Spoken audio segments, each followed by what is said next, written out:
White women, sisters ain't trying to sport those damn vagina hats. Now sure some are, but black women have always supported feminism, but white feminists have rarely supported black women. So of course last Saturday's march on Washington was littered with signs that were basically in-your-face versions of subtweets. Black women are demanding that their sisterhood be recognized beyond the election cycle. And thank you, sweet black baby Jesus, for Kellyanne Conway branding the alternative facts, because this country's always had alternative rights, laws, and justice since they scribbled on the first piece of parchment.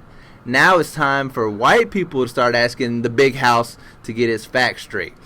It's January 24th, 2017, unauthorized and unedited. You're listening to Black Journos.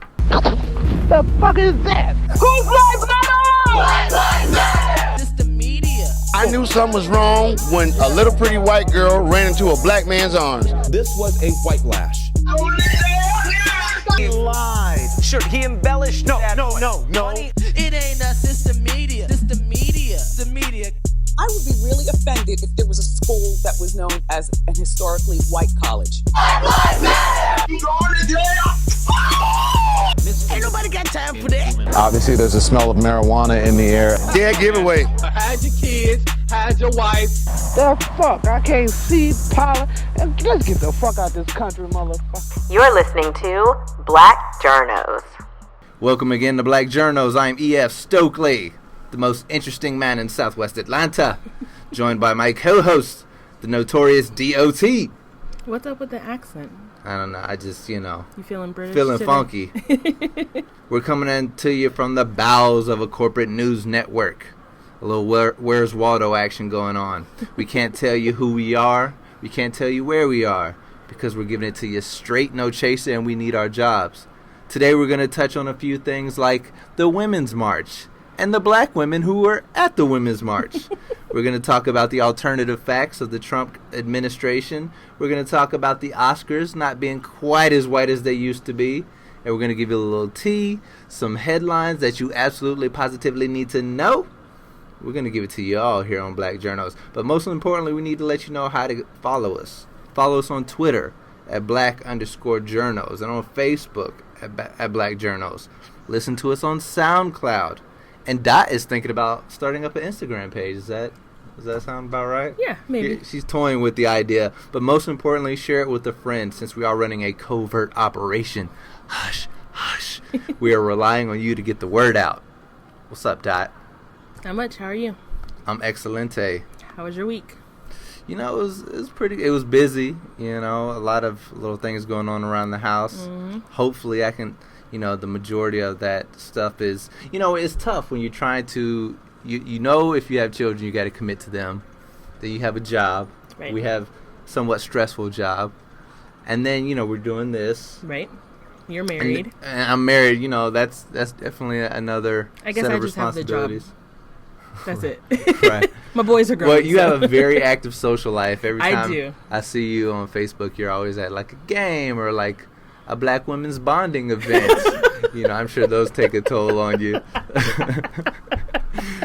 I love bonding with my sisters. I know you do it. So I'm sure. It seems like your calendar's pretty full. The crazy thing is I could actually. You always ask for a man, but I don't know that you'd really have time for one. I really don't. That's why I'm not really stressing or tripping about it. My mom even asked me the other day. I was taking her to the doctor. She's like, "Why aren't you dating?" And I didn't really have an answer. It's not something I think about. You're like, Mom, I got this Sister Soul session at 9 o'clock. I don't have time for no goddamn man. Exactly. The funny thing is, I could actually be out or go somewhere every day of the week. There's always something going on. But yeah, so I'm pretty active. I guess I have a pretty active social life. There's just no one accompanying me to all these events. Right. You're basically like a college student with a better job. Exactly. With money. With money. Which kind of is like the perfect life almost. Almost. Yeah, outside of the whole, Yeah, you know what I'm saying? You know what I'm saying? It has its lonely moments sometimes, right? But those are rare. It's just not something I think about much anymore. But if there is a at least 5'11" black, a tall gentleman caller exactly. who's employed without herpes or outside and kids, with kids that are At least in high school. At least in high school. Yeah. Okay. You know, so you're expanding the boundaries of what this guy can have. Exactly. And he doesn't have to be black, right? I would prefer. You would if he prefer were black. black? Yeah. Oh, there you go. I know I'm limiting my pool. I've at least said pool. 5'11". You know, women are extremely superficial. How tall are you? I'm 5'10", so I'm only asking you to be an inch taller. It used to be taller than me in heels. You had to have, you know, a really good career and a nice car and your own place, and you got to be able to sing and dance like Gregory Hines. You should need know to how be to able cook a to good juggle. meal. You know what I'm saying? Don't be the nigga at the cookout who can't hula hoop and line dance. I've lowered the standards a little bit. Yeah. Employed, 5'11". Don't still be at your mama's house. That's it. Damn. And in a you want car. to be black. And be black. Is that asking a lot? Do you think that's asking a lot? The brothers I know with all that shit going on, they're still married. All right? I know. That's the problem. All the good ones are taken. Those women ain't letting them go. I know. It's gonna take some real shit going down in their household for them to get back on the market. So that's all I'm saying. I know. I'm just not attracted to the other men, other white men, Asian men. Mm-mm. So you like Steve Harvey, Asian man? No, don't put me in the same category as Steve Harvey.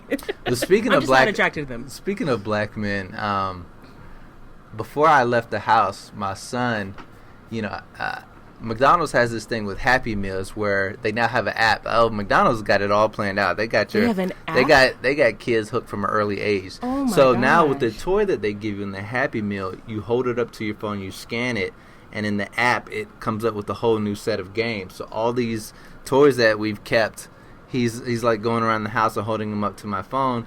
But anyway, today he got this Dr. Light toy, which is a Teen Titans toy, and the character is like a tall, skinny. He's got a white man's face, but he's like costumed in all black.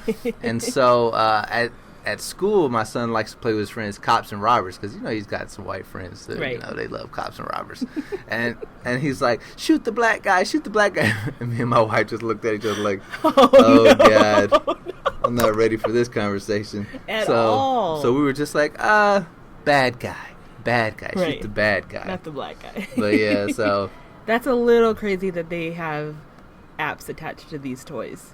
Oh, I hated the McDonald's toys when my boys were, because they were always all over the house. There was always so many of them. I hated the McDonald's toys. So now that they have an app attached, it's too much. No, I'm telling you, there's an abundance of toys in our house, and these little shitty McDonald's toys are making it worse. They're the worst. But anyway, I mentioned in the open that you sisters, you proud black women, have a problem supporting your white women in their March on Washington. Yeah. At least according to that one great article you sent me from, what was it, Jamila Lemieux, saying why she planned on skipping the Women's March. Why I'm skipping the Women's March on Washington. So did you, any women in your family participate, or? Not that I know of.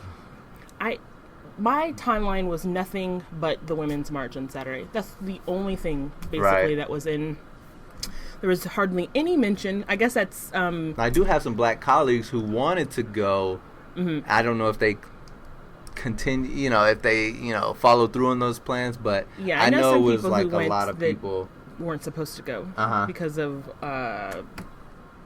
it conflicts with our field. We're supposed to be unbiased. We're supposed to be unbiased and not participate in those things, but But they're white and they posted it and they'll still be employed, so. Right. Oh, so you have white colleagues that went. Yeah, and posted it. Yeah. And they no big deal. Still here. That's the trippy thing. Like, you were just telling me how you got called into your boss's office for having up an NFL playoff game, which is news, by the way. It is news. And everyone I know has... And your white female colleagues can put on their pussy hats and go march, and despite being told not to. Right.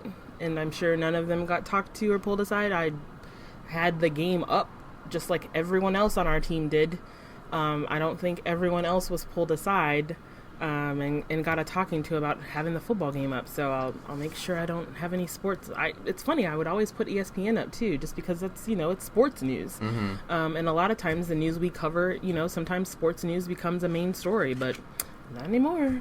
So the theme of the theme of this being that there's some rules that don't apply to white women. Yes. And that manifested itself in some subtweeting type signs during the march. Yeah. Would you mind giving a little backstory to people who don't understand the dynamics at play here? Yeah, so we all know, there's a big women's march. Jamila actually talks about it in her article, saying that she was a little offended because it kind of, took from the Million Man March and the Black Women's Million Man March, without giving them any credit for it, I guess. But her article, a lot of people are talking about, but there's also a photo that went viral, and I actually went on a hunt for this woman. Her name is Angela Peebles, and she attended the march, and the reason why her photo went viral is because she's holding a sign that says, "Don't forget, white women voted for Trump." And I guess it caused a lot of backlash because, when you look at the photos from the women's march from Saturday, the majority of the people that are marching are white.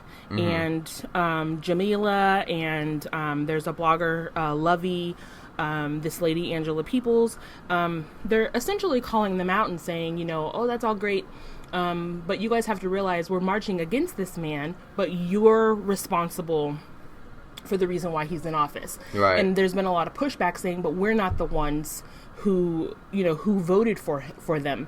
And they quoted some facts. 53% of white female voters voted for Trump. And so what their argument is... The majority. Right. I thought the same thing. The women, I think, that were out there marching are not the ones who voted for Trump. But someone who did. Either your sister, your mama, your aunt, your coworker, your cousin, someone a white woman, voted for Trump. And those are the women that you need to go and have a conversation with. And so that's what a lot of the pushback has been, basically saying, now the marches... Actually, no one is talking about this, actually. The only arguments has been, discussions online and then on Jamila's article, but no major news outlets are talking about the fact that there was a little bit of divisiveness among some of the marchers. Which is why we have to talk about it. Exactly. And, it's funny because basically, what the black women out there are saying is that white women need to turn to each other, and they need to have that moment in Juice when Bishop and Q, get into a fight in Steele's living room, and it'd be like, check yourself, Q. You got to snatch their collars and let them know, so basically... Yeah, you voted for Hillary, but I bet you weren't, in anyone's face about voting for Trump. Right. But now you want to wear your little pink hat. Exactly. And it's also interesting because a lot of people are wondering, all right, so, we marched. And now so what? Now what happens next? My son even said that because I was at a position where I couldn't attend the march, but it was near where I was. So I went out and looked at it and... You leaned into the march a little bit. Yes, I leaned in. And it was amazing to see. I think Atlanta had 60,000 people marching on Saturday. And it was amazing to see that many people, together and marching for a cause. But a couple of things that I wanted to point out that some of the women that I'm following are saying is that, do you follow Lovey? Do you know who Awesomely Lovey is? I know I just became aware of her, towards the end of last year. Okay. Because I saw a bunch of people taking pictures with her that I know. I'm like, okay, this woman is somebody. Yes, but I don't know who she is. Well, she put a post out about the march, and it was a great thing, and it was peaceful. And she says, but the reason why it was a peaceful or allowed to be peaceful is because it was a march that would be attended by mostly white women, and in a world that doesn't protect women much, when it chooses to, it is white women it protects. White women and white bodies can hold space on streets and shut down cities peacefully because they are allowed to. Black and brown people who march are assaulted by cops. She goes on to say that remember that you as a white person are walking in a body of privilege. You didn't show up before, but you can show up now. So when the next Sandra Bland, Trayvon Martin, Michael Brown, Eric Garner, etc., happens, you better come out.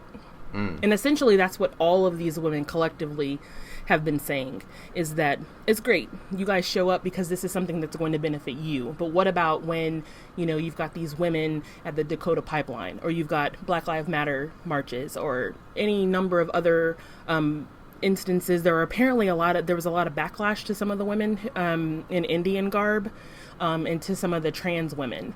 So it's like you're either going to stand up for all of us, or you shouldn't stand up at all. Right. So, well, that's a good point.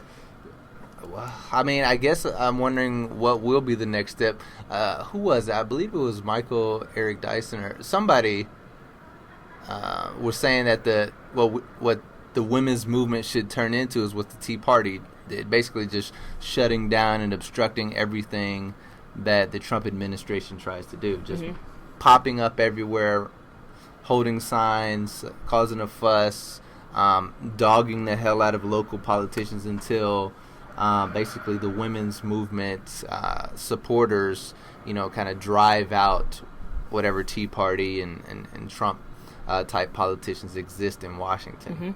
So we'll see if that happens. They got the numbers to do it.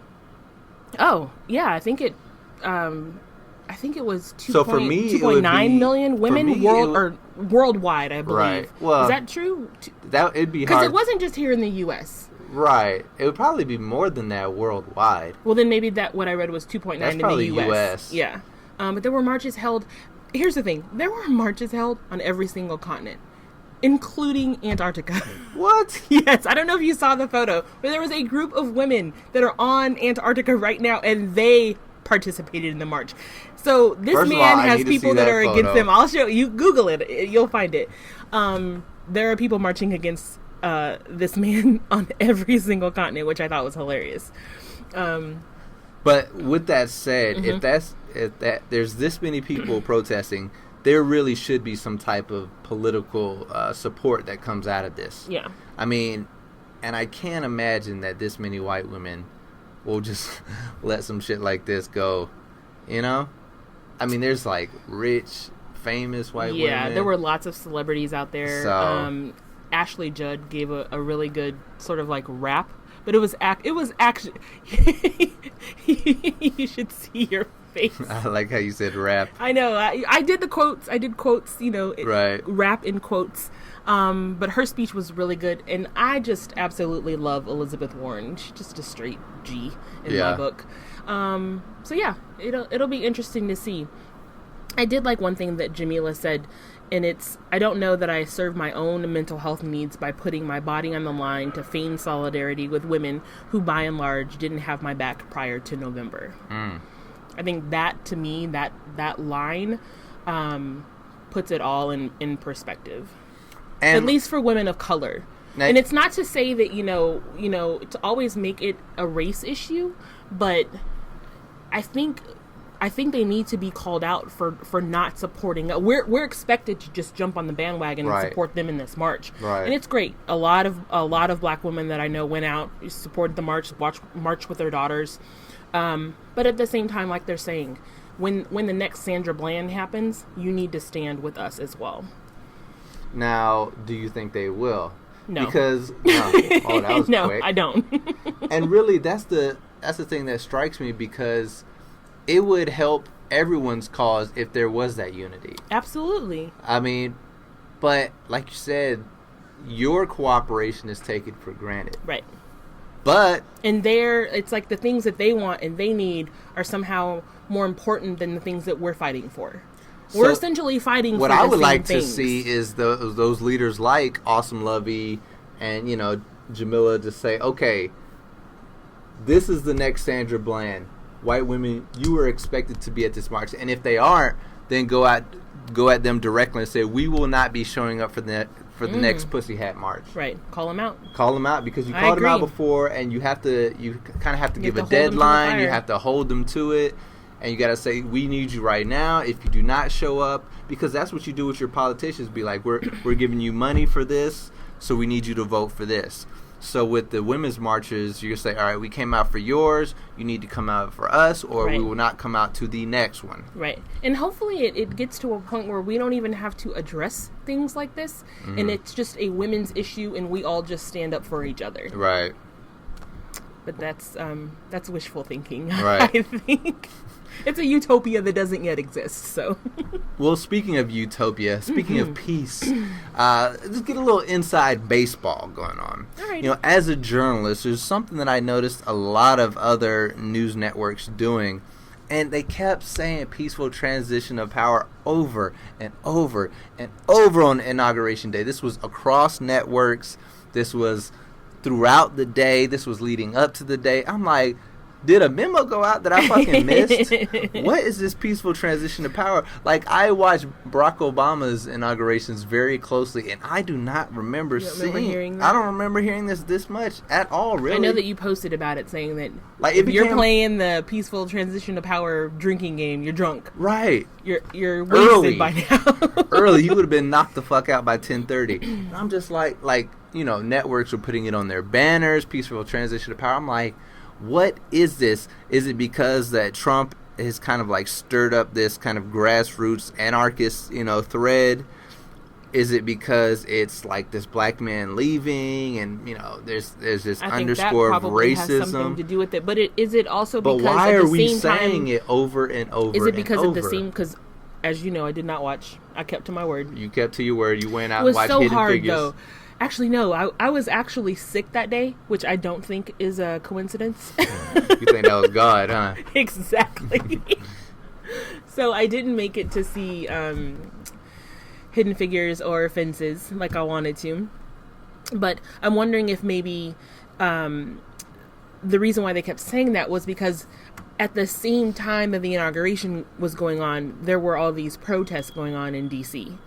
Did you see that as well? Mm-hmm. So maybe that's what, you know, they were trying to make it seem like, hey, we know these people are destroying the Starbucks a couple streets over. Right. But it's a very peaceful transition of power on this road. So you're saying they were kind of like trying to find the silver lining in the inauguration. Yeah. And in a way, there were over, 200 people were arrested. It sounds like they were encouraging people to stay peaceful. Right. Which, if you really think about being journalists, that's not your job to kind of encourage. No, it's not your job. It's not your job to say how beautiful Melania looks. It's not your job to say it's peaceful, guys. It's a peaceful. So far, it's peaceful. You know, it's messages like that, which, you know, are dripping with a little bit of racism, in my opinion. Because, you know, why are we talking about this peaceful transition of power now? Right. Let it be what it is. It's the inauguration of Donald Trump.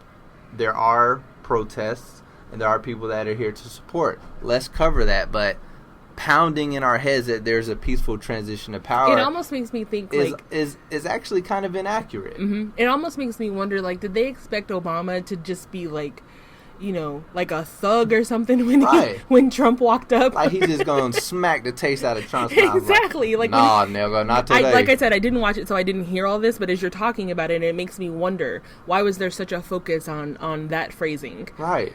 Like, maybe they thought... You can't look at Obama and know Obama for the past 8 years and think he's going to do something. Right. Did you think that Michelle was going to scoop Melania on the steps and, like, you know... splash her? I don't know what we thought was going to happen. So maybe it is the protesters that we're talking about. Maybe it's our way of kind of like speaking to the crowds. No, I feel like there's something underlying there. But I felt more like it was about like Obama and his supporters versus the new regime. Because I'll say this: while I didn't watch it, it was on in one part of my house. My mom was watching, unfortunately. Okay. So I just avoided that area. But at one point, and that's how I know that they were talking about the protesters, but they were just talking about how beautiful this inauguration is, and it's, I don't know if I heard the word peaceful. I'm trying to think of what this anchor said. But I just remember rolling my eyes as I walked back to my room, like, what are y'all talking about? What's the GMA report? Is it Samantha Guthrie? Savannah Guthrie. She was gushing over what Melania was wearing, and it was just like, I mean, she was. It was a nice. model. You know, she had some nice clothes, but I mean, I think it would be newsworthy if she showed up in like a pair of jeans and a t-shirt. Right. Like, what did we expect Melania to come out in? Right. Like, her dress was beautiful. She's not giving speeches. That's pretty much her one job. Yeah. Is to show up looking nice, to right? look pretty. Yeah. I mean, that's what he married her for. Exactly. But have you seen? I know we always talk about memes on the show, but have you seen the meme of her on Inauguration Day, and it says, "When all you wanted was a sugar daddy, but you ended up as First Lady of the United States." That's what she wanted. She was all very she rich wanted man. was Very exactly. rich man. Mom, Dad, I And married now very she's just, rich man. when you see her at the prayer breakfast, She's and, clearly blown away by the gravity of this whole situation. right? Just when, but. She brought a from gift. Slovenia. She's like, this is not something that she ever. Well, first off, no one thinks they're going to grow up to be First Lady of the United States. Right. But definitely not some chick from Slovenia. And clearly she said, must watch Michelle. Must listen to her speeches. Must bring a gift like she brought. Exactly. Michelle brought Laura Bush a gift. She's like, I'm going to bring Michelle a gift. This is what Americans do, correct? Right. Oh, boy. Yeah. But and then, okay, so Savannah Guthrie just gushing. And, of course, MSNBC, of course, they're, leaning left on everything. But, I was watching CNN, too, and, it's always CNN's thing that we're the middle, we're just news. Right. But with Trump being Trump, you really can't just be objective anymore. At some point, you have to start telling truth.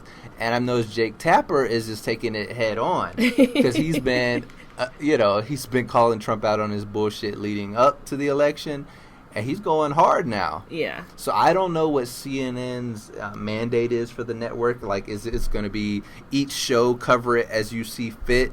Because anchors have a lot of power. They can kind of decide what they want to do. And basically put the company in a position where they either fire them or just not renew their contract. But while they're on air, it's kind of up to the anchor. Right. So, but you can always tell when you watch Jake Tapper that he just seems so annoyed at the ignorance of this administration. Right. And it's hilarious to watch his reactions. Right. Especially the clip that you sent. Right. With which I hadn't seen. Alternative facts. But he's like, yeah, Wolf Blitzer, and you're in the Situation Room. Right. That was perfect.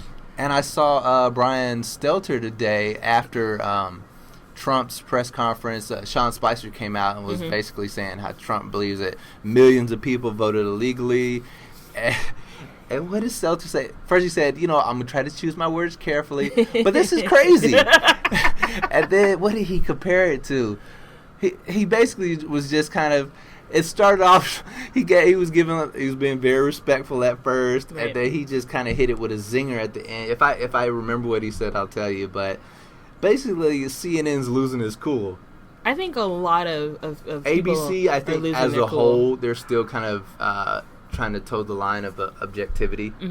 I think CNN is more kind of choosing a side at this point. Yeah. Of course, MSNBC and Fox, they have their sides. So it's so funny that you mentioned this because I brought this, but I wasn't sure we would be able to talk about it. But so there's this chart out here. I brought you one. Oh, I've seen this. So you can see it. I thought it was so. This is at least a few months old, though. Is it? Yeah. Okay. Well, I'm just now seeing it on my Facebook School feed. the people, though. Yes. So it's got a list of quite a few news organizations. The ones that lean left, the ones that lean right. So it's got for mainstream. The ones I guess that are okay are NPR, BBC, Washington Post, New York Times, NBC, ABC, AP, and Reuters. What I found interesting was it says better than not reading news at all is CNN and USA Today. I can't even believe that those two news organizations would be in the same category. I don't look at USA Today as a reputable newspaper. I actually enjoy their writing. I can't even tell you the last time that I read a USA Today. Oh, I think they do a great job of summarizing things, like especially if you're looking for just like headlines or like especially trending stories. They do a good job of summarizing. I just thought it was interesting that. So you're upset that? Not upset. I just thought it was interesting that a news organization like CNN is put into the category. It's under the mainstream media category, meaning it doesn't show liberal, it doesn't show conservative. Well, I guess a little bit of it is in each part of those, but for the most part, it's mainstream, it's partisan. But that it says better than not reading news at all. Like if this is your last resort, CNN and USA Today are the way to go. We don't even have to talk about InfoWars and all that other stuff. We know InfoWars is extreme bullshit. Right. The Blaze with Tommy Lahren, that's Lahren or whatever, is extreme bullshit. Mm-hmm. Most of the ones on the left, the extreme left, I had never heard of. I hadn't either. But I mean, it's just a really interesting graph that someone put together. What's funny is what I don't see on here is trying to think of the news that everyone reads at work. The Daily Mail, which everyone loves a gossip site, though, to read. But we TMZ's can't not on use, here either. Exactly. Yeah. Even though they actually report lots of news too. TMZ does, and a lot of my colleagues say that the Daily Mail will sometimes be ahead of a lot of major reputable or what's considered reputable news they don't organizations. Mind paying for information, which, yes, and as they long have as the information is amazing pictures. If you've never clicked on Daily Mail, they always have a ton of pictures. Yeah, that's what I would caution the traditional journalists to beware of is looking down their nose at TMZ, well, especially Daily for celebrity Mail, deaths, and even to a certain extent BuzzFeed, because those organizations are breaking lots of news. Yes, and especially if you're someone like a CNN or MSNBC. Mm-hmm. Well, CNN hired 4 people from BuzzFeed. Right. They were the ones who found all these, Trump... Zucker specifically. Right. But they're the ones who found a lot of the videos of Trump during the campaign. Corporate journalists really know that it's bullshit because we know that these sites are breaking lots of news. So right. I just thought this... if it's old, I'm just now seeing it, but I just thought that this graph was really, really interesting. I would personally say that this graph is pretty accurate. Okay. I would agree with that. I know you tend to toe the line of traditional thinking when it comes to politics and journalism. Yes. But there you go. All right, I'll take your word for it.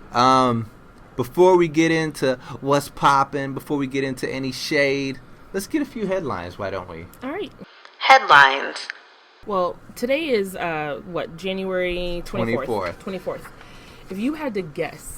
I found this in a very interesting headline. How many people do you think have already been shot / killed in Chicago? Let's see, what's the 24th? It's the 24th. I'd say 20. 20 people killed or shot? 20 people killed. I'd say 40 shot. Okay. As of January 1st, 237 people shot. God damn. 44 people killed. Damn. In 24 days. In Chicago, a person... so they're above the rate of last year, because last year was 230... It's 20... I didn't even do the math. We're in journalism, so we're not really good at math. You ain't. But, my math is excellent. Last year, I think about 700 something people were murdered. Right. So about 2 a day were killed, not including all the people who were shot. So this year, they're already above that rate. 237 divided by 24 is 9 people a day shot. 9 people a day shot in Chicago. The site that I was looking at that is tracking all of this says a person is shot every 2 hours and 16 minutes in Chicago. It's just a fascinating... Chicago, it has always fascinated me. I don't know why. I'm not from there. I don't really know a lot of people from there. It's just the fact that something like this is going on in a major city in the United States, it bothers me that nothing is being done about it. 237 people in 24 days have been shot. 44 homicides. To me, it's not fascinating. It's tragic. And I think what's going to happen is that... there'll be some type of martial law that'll go into there, especially with a law and order president. But it could be solved with a combination of resources, social structure, and job opportunities. But to go in there with guns and batons and handcuffs, and the National Guard, you think it's wrong? It's going to be horrible. I think with that many people shot in such in less than a month. Something has to be done. On a brighter note, it looks like the Academy Awards got the message last year after Oscars So White went viral. This year, 7 actors of color were nominated today. Denzel Washington and Viola Davis for Fences, Mahershala Ali and Naomi Harris for Moonlight, Ruth Negga for Loving, Octavia Spencer for Hidden Figures, and Dev Patel for Lion. So it's 6 black people. I think Dev Patel is Indian. I couldn't figure out if that was what gave record. you that idea? I don't know. Patel, maybe. I couldn't figure out if that was like a record, and I didn't see that written anywhere, so I'm guessing it's not. That does seem like a lot for the Oscars, though. Viola Davis is now a 3-time Oscar nominee. That's the first time that's ever happened for an African American woman. The director of Moonlight, Barry Jenkins, is the first African American to get nominations for Best Director, Best Picture, and Best Adapted Screenplay in the same year. My girl, Ava DuVernay, got an Oscar nod for 13th. And I don't know if you've seen this trailer, or I haven't seen the movie yet, but it's called I Am Not Your Negro. Mm-hmm, of course. And the James Baldwin biopic. It's the unfinished 30-page letter from author James Baldwin on Medgar Evers, Malcolm X, and Martin Luther King. It's also nominated for Best Documentary. And so today, Oscars Less White is what, hashtag Oscars Less White is what was trending. Nice. Also, Joy McMillan, I don't know if you've heard of her, but she will become, if she wins, the first African American woman ever nominated for a Best Editing Oscar for Moonlight. So that's kind of a big deal. I'm always shouting out my black women. I know. We're doing amazing things. Black girl magic still in 2017. I love it. So that's all I got in headlines. And and you know what? Keeping with the Oscars, that rolls right into what's popping. Right. I mean, it's pop culture, so let's do a little what's popping. What's poppin'? What's poppin', dude? Tell me, man.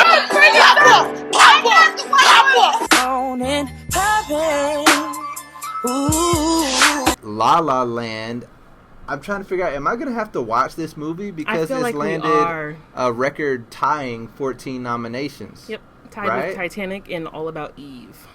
And I watched a little bit of Titanic, not quite my type of movie. All About Eve, I don't even know what that is. Oh, it's one of the best movies ever. Says you. And La La Land is a musical. Classic. La La Land is a musical. I don't really fuck I'm with not really musicals. into musicals. I remember when Chicago came out, everyone was like, oh my God, Chicago. Oh, I like Chicago. Oh my God, Queen Latifah.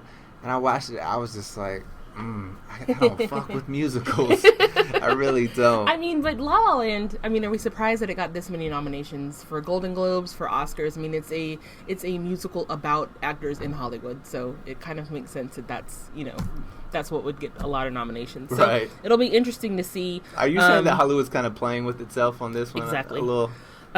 Titanic won 11 of its 14 nominations, so we'll see if La La Land can beat that record. And then my girl Meryl Streep, she got her 20th nomination. And responded with a GIF. Yeah. Of her basically kind of like dancing. Yeah. And you know what? You call that dancing. Well, it's for someone of her age and yeah, and I demo. love Meryl. She can do no wrong, and it'll be interesting if she wins. I'm not sure who else is in that category. I'm not even sure, but what she'll get up and say this time, because the Golden Globe speech was so good. I think they ought to just, even if she doesn't win, just let her go up there and say something anyway. Well, she'll be interviewed on the red carpet for sure. Yeah. You know, at some point in the night, she will be given a microphone and a platform. So that should be good. So, and I got one more thing that I didn't tell you about what every I don't want to just say black woman is doing tonight, but what any woman that grew up in the 80s is doing for the next 3 nights. We're watching BET because they're doing a 3-night special on New Edition. So we need to wrap this up because I need to go. Well, we can go then. I don't care. This is the soundtrack of my youth. I'm excited. I didn't realize there was enough of their story for it to be a 3-night, every night, 2-hour event. But yeah, that's what we all. My DVR is set.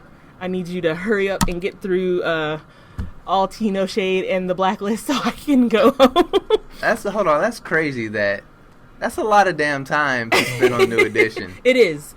And if I don't know if well, obviously you didn't know about it, so you didn't see the trailer. There's just a lot of drama. It kind of reminds me of is it the Temptations? Did you ever see the Temptations and all the drama that they had in their group? Mm-mm. Okay.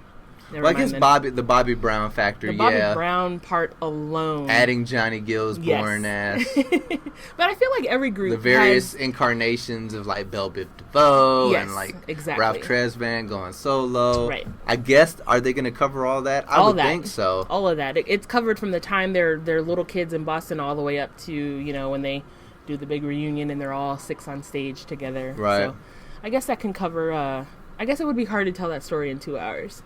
I guess so. But it should be really good. But I feel like every group would have some type of, like, if you look at Destiny's Child, there were 6 people total in that group. Yeah, but Destiny's Child didn't really blow up until. You don't think they were bigger than New Edition? No. Really? No. It's like the biggest selling girl group of all time. They even beat TLC. I'm sure they have better, they've sold more albums than New Edition. Wasn't a lot of that due to the last album, like the Michelle album? It cracks me up that you always call it the Michelle album. I mean, like the Survivor album. That way was Survivor, right? I don't think that was their last album. Survivor, I feel like, was when Michelle first got to the group. Okay, we're spending too much time on Destiny's Child. Okay. This has gone off the rails, goddammit. I will not dedicate this much time to Destiny's Child.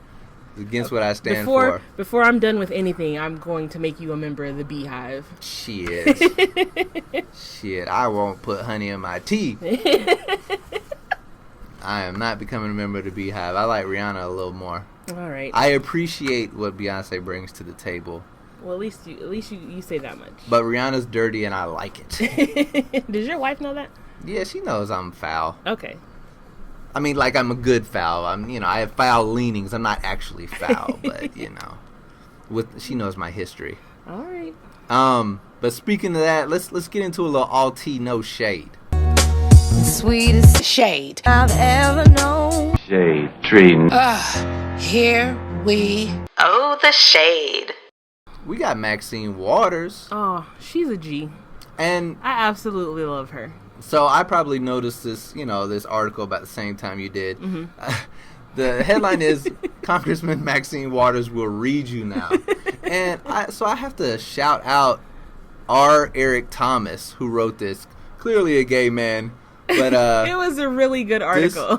This was written very well, and he just really put all of his soul into this.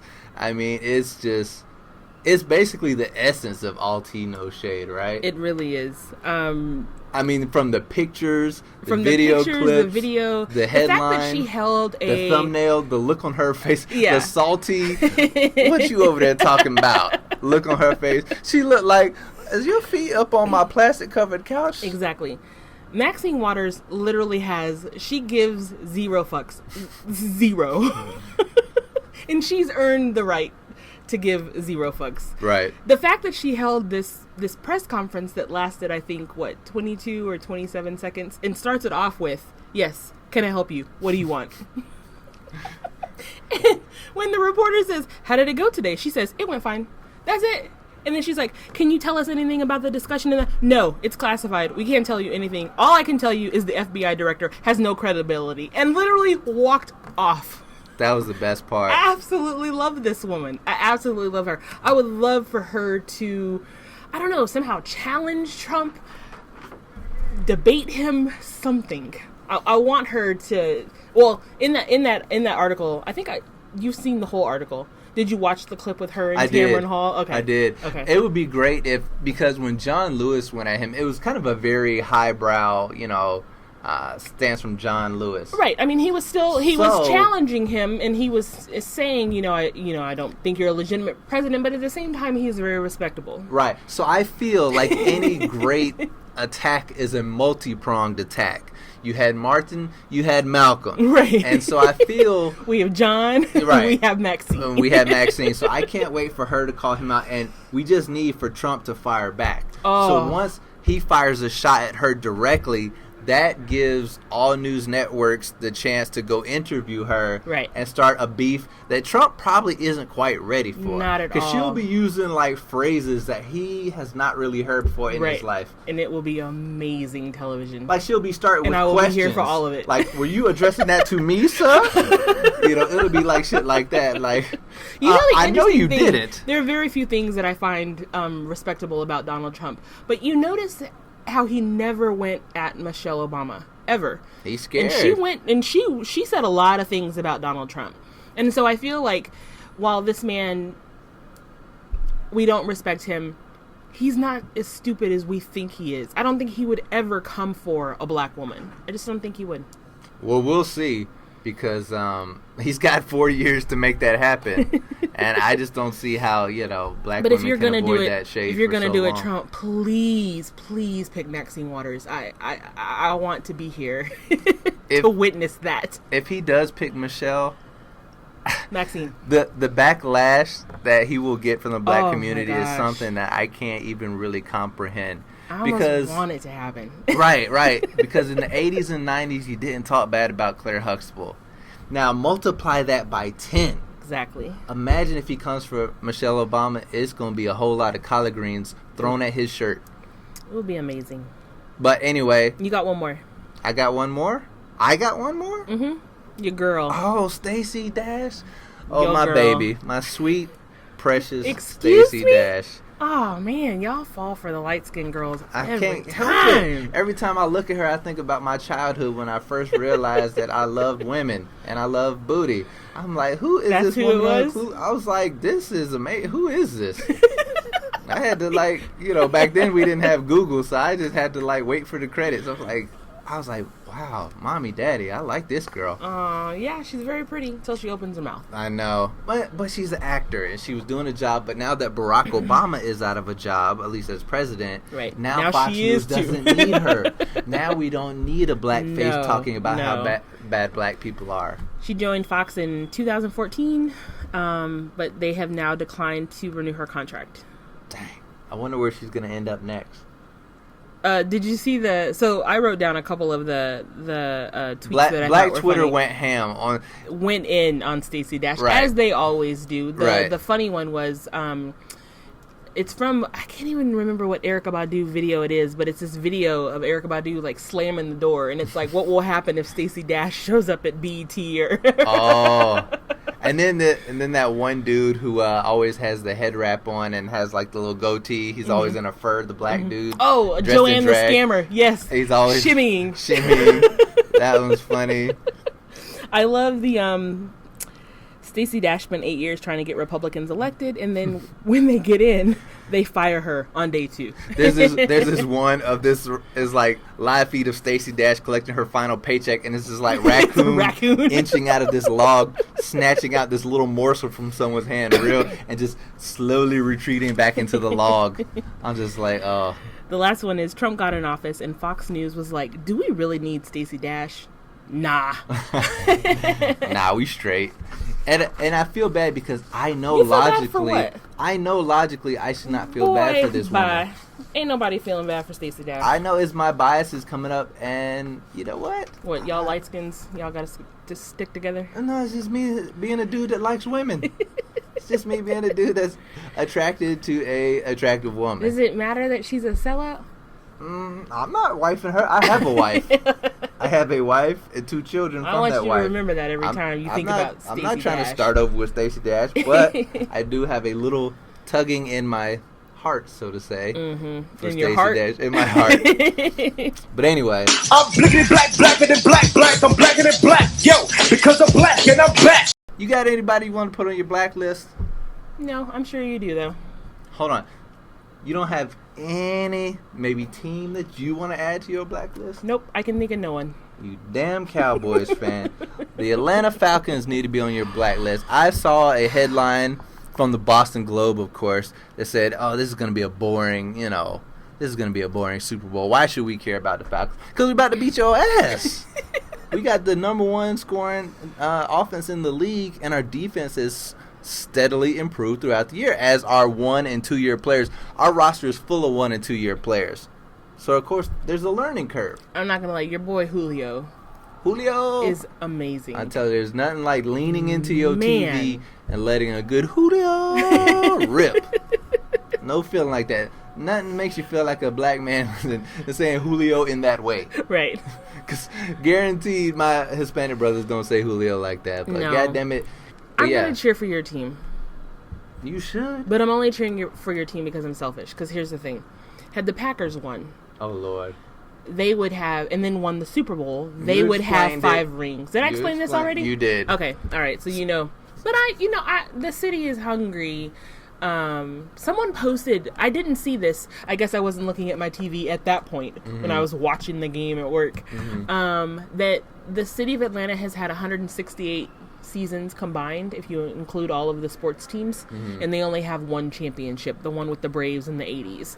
So, I mean, this city is so hungry for some type of victory. I'm still salty. Like, I needed that Green Bay team to show up when they played my Cowboys. Right.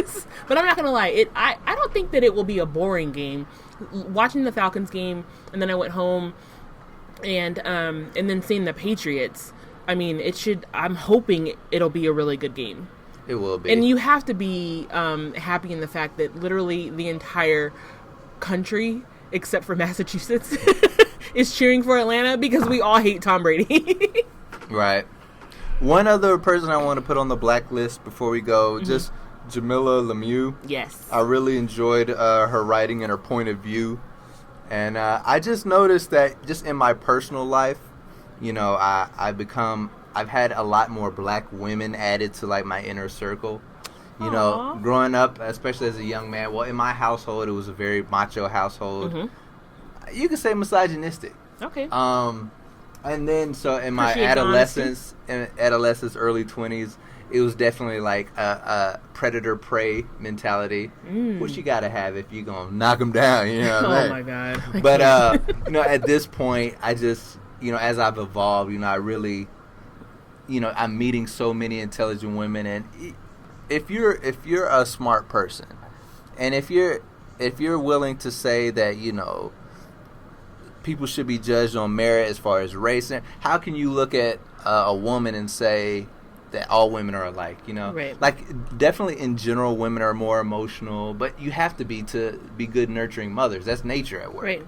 But you'd be emotional if you had to deal with men. Right. Well, but to discount women like intelligence, is definitely, you're basically discounting your own. Right. So I just find that, as the older I get and, the further along in my career, it seems like, and there are very few black men, in this field anyway. So, naturally I'm just, befriending more black women. And, so big ups to women like you. Thank you. And Jamila LaRue. So that's on my blacklist. Yeah, Find a black woman and be friends with her. Definitely follow her if you're not on Twitter. I think I follow her even on Instagram. I've been following her since she was the editor-in-chief of Ebony magazine. She would always have great editorials. She's just an amazing writer. Okay. So, yeah. All right. And as always, Obamas, you're welcome to join us on Black Journos at any time. You can come on this. You ain't got shit to do? Right. And you ain't got no job. Right. You in the Caribbean now. I know. Working on that tan. So come on through. Join us. Black Journos. We out. Peace.